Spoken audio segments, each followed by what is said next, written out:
Hi, this is a Minute of Overpass. My name is Eric and I make apps. Now today I want to talk about how removing ads is not enough for your in-app purchases.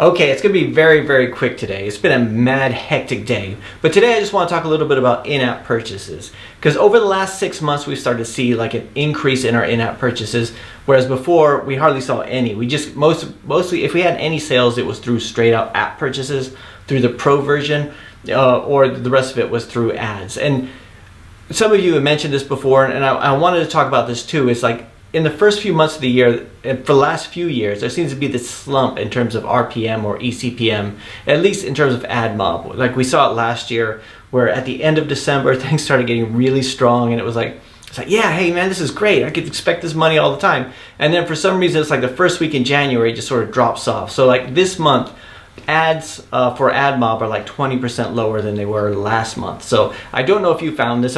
Please comment about what your experiences are like that, if that's how you're doing it. But one of the things that we've always had in-app purchases for was just like remove ads, right? That was, it kind of makes sense. If you don't want to like you want people to like your app or your game. You don't want them to think it doesn't do anything unless you purchase it. So you want to offer as much as you can. But one of the things we found was that, especially with our games, which are just simple games, we were getting it, we get downloads, but the number of purchases was really low. So then we started this was really tough, but one of the nice things was that we didn't have a lot of downloads at the time, was we started to remove some of the things. So we would have like 12 categories of this game, so like 12 language categories, and for some of them I started adding new ones, and then I made those chargeable. So like if you buy the full version, then you get all of them, otherwise you just get those 12.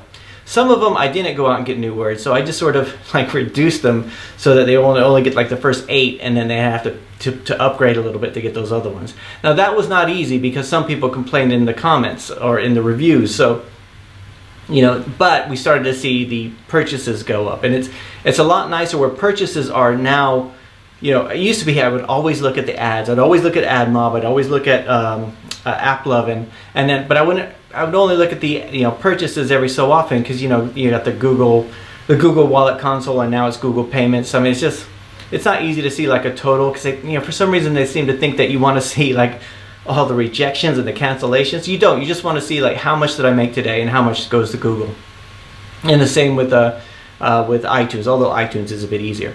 But now over the last 6 months, we started to see things go up a bit, and that's mainly because we started offering more than just remove ads. So really simple message today. I just want to talk about to some of you people out there, because I know I've talked to other developers and they say, well, I have in-app purchases, but it's just to remove ads. And I was like, yeah, me too. And my message to you is, try to add something else with those in-app purchases, at least something, so people feel like, because given the choice of having ads or paying money and just complaining about the ads, they'd rather just complain about the ads. So if you could offer something, if there's nothing more you can offer, you might want to think about removing something, but it's going to be tough, especially your existing users who one day they're using the app, the next day they're like, hey, hang on a second, I was able to use that yesterday. But it depends on how many downloads you are. There is a blessing to not having a lot of users at the moment, or having people install it and uninstall it. Then you have this sort of like for EarSpy, just to let you know, we kind of have like, I say it's like a fluid population. Some people have it on their phones for a long time.